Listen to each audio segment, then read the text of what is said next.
sadly, I got to start with some bad news.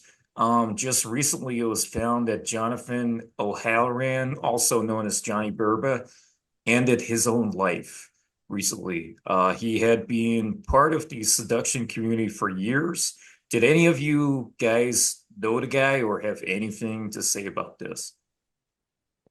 I mean, I've seen his videos, like a long time ago, but I haven't really heard from him in a while. But I've seen some of his stuff. But I mean, that's sad though that type of stuff actually happens. I know there was another guy a few years ago. I think it was Tom something Tom that Torero? yeah that committed suicide or something like. God damn. So yeah, it's sad that when that type of stuff happens. But that's why mental health is important. You know what I'm saying? Because things could go left real fast. You know what I'm saying? Hmm. Tom Torero was only less than just under 3 years ago. That was December 2021. Right. So this hasn't been that long since that kind of thing. But any Right. other comments on this?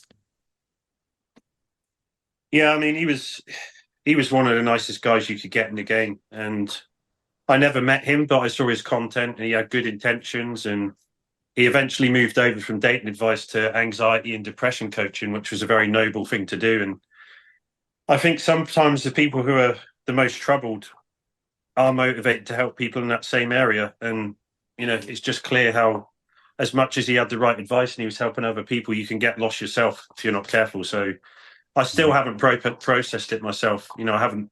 I thought about it when I was in London on Sunday because I heard the news and I was like, I got to take some time to think about that because he was close to home. He was a London dating coach, as I am, and yeah, man, same guy, Tom Torero. He was London too, wasn't he? So it's yeah, it's a shock to the system for sure to hear that. What I understand is that Tom Torero was originally from Wales, but was based in London for, I don't know, some time. I didn't know Tom Torero personally or John O'Halloran, but sad stuff for the community. Ison, did you know anything about Johnny Berba? I did not. I did not. But I hear that he passed away, if I'm not mistaken. Hmm. I recently interviewed a McGill University professor who conducted a study on the pickup artist community. I'm seeing a lot of interest from guys wanting to know more about the scientific side of seduction. Is there anyone who comes to mind with a scientific background who would be good to involve in Game Global interviews or even panels? Yeah, definitely. There's one that comes to mind that I interviewed that may not go for something like this, but his name's Mackin Murphy, if you know him. So I did a whole podcast on, and he kind of comes with a scientific background. He definitely would lean more, you would say, like blue pill than red pill, but he comes from obviously a scientific background. But he's someone that if you could ever get a contact with, and you had a very good understanding of statistics and data and analysis through dating, through hypergamy, through cheating. I think he's doing I think it's a dissertation on cheating. So yeah, he's someone that you could definitely look into, and he's in Melbourne at the moment. He was on the Lewis House podcast. He was always on Chris Williamson as well. So he's very high profile now. So yeah, Mac and Murphy would be a good one to have on. I think you mentioned that name before. I don't know. Most likely, yeah, yeah. It's probably you I heard that from. Any other comments on this? What's he studying? He's The doing the his guy. like whole thesis on something about cheating, whether it was like Okay. infidelity and kind of trying to find kind of commonalities between cheaters. All right. Anything exciting yet, or is he still in the It process? should be coming out. Yeah, if you watch the podcast, I think Okay. he might have had one or two things, but very along the lines of Dr. David M. Buss, kind of evolutionary psychology style. Okay. Very interesting. And what about you guys? What's your guys studying in pickup? So the professor, McGill University, he is a professor for. His name is Dr. Robert Whitley, and he works in also some kind of psychiatry institute. I can't remember. Douglas Douglas Research Institute, something like that, based in Montreal, of course. And he did a study. I think the data was collected between 2017 and 2018, and then published in 2020. Um, I forgot the name of it, but you can see the video on the channel, and it has all the links in there, including the first link, which is to the study itself. He takes a look from a mental health perspective, interestingly. Um, that's what he specializes in, mental health for men. And he found that some guys who got into pickup, part of it was because of um, this necessity to come out of loneliness, basically. So there's a lot of mental health implication in terms of how some guys get into pickup in the first place. I know Sam shared before on maybe the first time you came on the panel, um, his situation when Sam was willing to, I don't know how to really put this into words, but it wasn't a good time for you, basically. So and then you saw a video of Owen Cook in a Real Social Dynamics video, and that kind of changed your mind, and you got into that rabbit hole instead of going down a dark path, I suppose, if that's a fair way to put it. But yeah, it seems that a lot of guys get into this for mental health reasons, which kind of is relevant to what we were talking about a few minutes back about Johnny Berba. Sadly, there are a lot of guys with inner game issues, and not all of them get fixed over time. There are some guys who obsess with getting laid so much, and that becomes their like new mission in life. And the professor, interestingly, said masculinity and purpose are kind of tied together. I'm wording it in my own way. But essentially having a purpose in life as a man, that is kind of a reflection of your masculinity. So without purpose, is like having no masculinity, basically. And it really helps to have a purpose. But if your purpose is trying to get laid with as many women as possible, that doesn't really do anything for your mental health in terms of becoming better or solving your actual core issues. So yeah, mental health is like a whole different can of worms.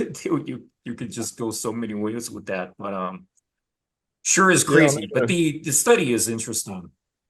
Yeah, I may have a look at it. Yeah, he seems to be saying that there's like a underservicing of and support of men that are basically looking for it, and that PUA is basically an alternate space where men can go and find like community, and it can help mental health a little bit. I noticed this as well, actually. Like I've said this before, where game is probably one of the best therapies I know for young men, in the fact that it takes them to a place, depending on what community it is, but it usually takes them to a place where they start taking action. They have a group of men supporting them. You face a lot of your insecurities like head on, right? Like if you're sitting there in front of a girl, it's a pretty nice mirror to what you don't like about yourself, because you're probably going to hear it as soon as you get rejected. Like that self-talk is going to pop up. And so being able to actually like face that and go over it can be super powerful. The only problem is if you find yourself in the wrong type of community, or you take the wrong path. And, this is why I don't like the red pill spaces. I think a lot of them are just encouraging a lot of like self-loathing behavior, and a lot of it is just like external blame on women or circumstances. Whereas I feel like a lot of the old school pickup advice was like, hey, no, you need to actually get better, and this is how you do it. So yeah, there probably needs to be alternate spaces, but it is, I guess, a good thing for now that we do have things like game where men can come together and help each other out. Yeah, you pretty much nailed it. Go ahead.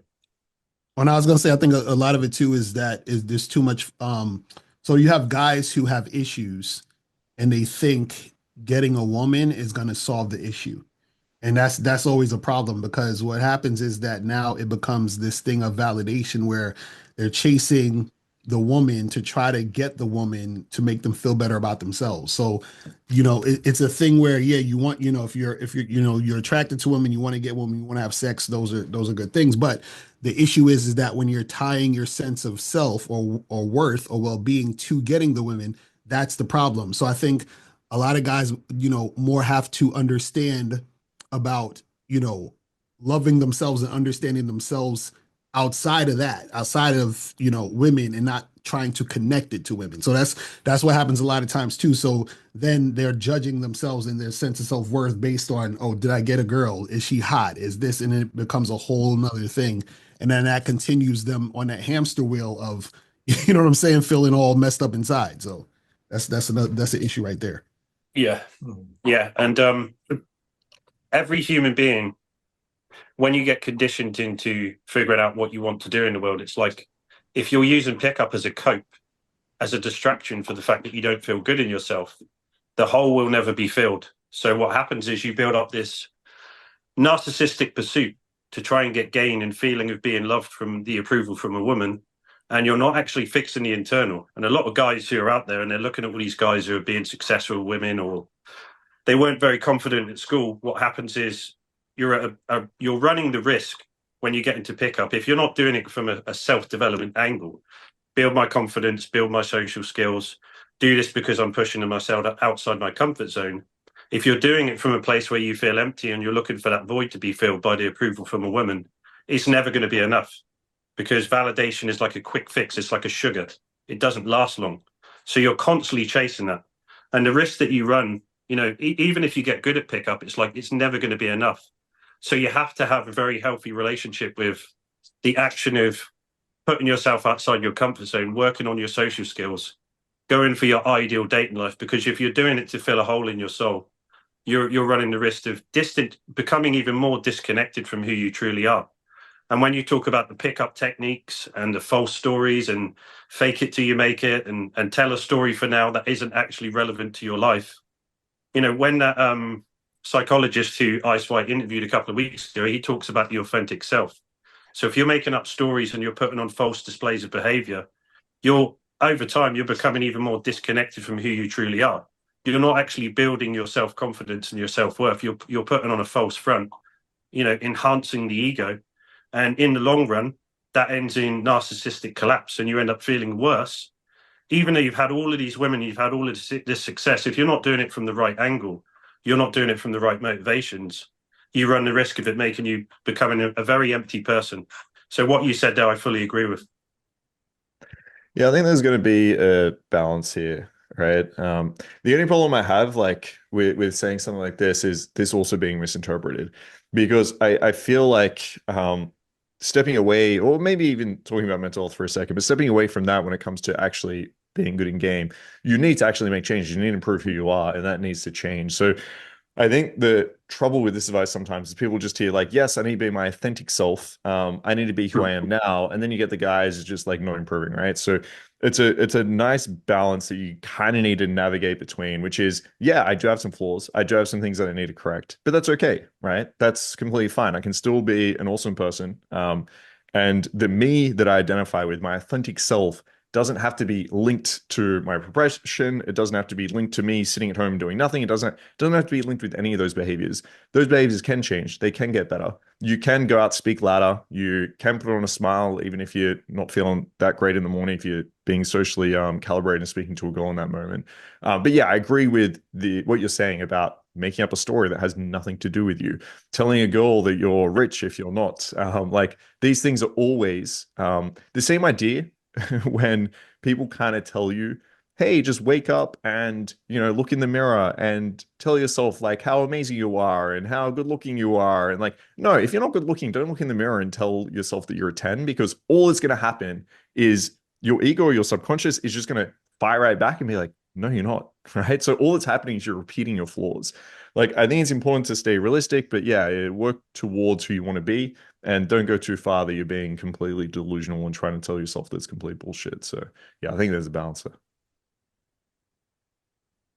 A lot of these things tie into self-worth. And if you're trying to be someone you're not, eventually you're going to be depressed, because that's how I felt. And I have depression in my family. So talking about my mother, she was depressed when I was a little kid. And the reason for her depression was because we moved from country to country and we ended up being in the States, and she was doing something that she wasn't in alignment with. So she had all these accolades and degrees, and she was just working a very minimum job that didn't satisfy her. That's why she was depressed. And being, you know, this person that I am now, I realized that in the past, when I first learned about dating, it was only, pickup, learning about how to talk to women, learning about these strategies and techniques to use. And I had to become someone else that I wasn't comfortable being. And that's what caused me to be depressed because I wasn't myself. I wasn't my authentic self. And a lot of times, even some of my other coaches that I talk to, clients, they get depressed because they're not meeting their goals. Like Kashim said, like hitting their numbers, whatever, talking to the right amount of people, getting laid. I talked to one guy. I was like, "Hey, why are you not happy right now?" Oh, because I didn't get laid this month. Like, why does it matter? Because you've been with 50 women. That's enough for most people, in their lifetime. Why do you care so much about getting laid? Right? I don't care about getting laid. If I don't get laid for a year, that's fine. It doesn't define who you are as a person. I'll tie that point in. That's such a beautiful point that I've been thinking about in the last few minutes between what Dean was saying, what Marcus was saying, and what Ison was just saying now. Alignment, what I'm picking up from this, alignment and the end purpose of pickup. Like you guys are saying, effectively, some guys are in pickup just for the sake of pickup. Like similar to what Ison was just saying. If your purpose in life, in your mind, is to make money, then it will never end. The pursuit of money will never end. I remember there's some kind of Bob Marley quote against about money. If you're chasing money, you'll never fucking see the end of it because there's an infinite amount. So where does it fucking end? But if your purpose of pickup isn't pickup itself, but you see the end purpose being the ability to form a relationship, aka having a girlfriend, and the fact that if you do break up, you'll be in a position of finding another one. It's a process that enables you to find your life partner, essentially. Maybe your purpose for pickup is to simply get married eventually and to have those experiences leading up to that. But if you're in pickup only for the sake of pickup, only to have sex with as many women as possible, is there nothing beyond that? Is that your entire life? Um, at that point, it becomes extremely not maybe not materialistic, but very artificial and arbitrary, and at a point where you're probably compensating for something you didn't have when you were younger or the lack of experience you had in the past, which can be fair enough. But my purpose, for example, and this ties right into the mental health stuff, actually, my current purpose in life that's on my mind all the time, pretty much, is my friend killed himself 9 years ago. And me and his mother set up a charity in 2016, months after his death. And this came to me in a dream, to tour all across Canada, east from west, and raise money and awareness for the depression charity. That once that's completed, like I'll have another life purpose, but essentially that's one of the life purposes that I have. I have my own family. I have a daughter, so that can count as like another life purpose, being a father, having children. But those are like very basic ways of putting it. But essentially that's how it is. My purpose was never let's get laid with as many women as possible. That's something you can do if you want, but making it your purpose in life, like you're fucking Charlie Sheen, if you want to make your life all about snorting cocaine and banging hookers, uh, predict what's gonna fucking happen, okay? It's not gonna work out very nicely. That's all I can say. I'm not speaking from my experience. I have never done cocaine or hookers, but there you go. What the fuck am I talking about now? Anyway, let's move on.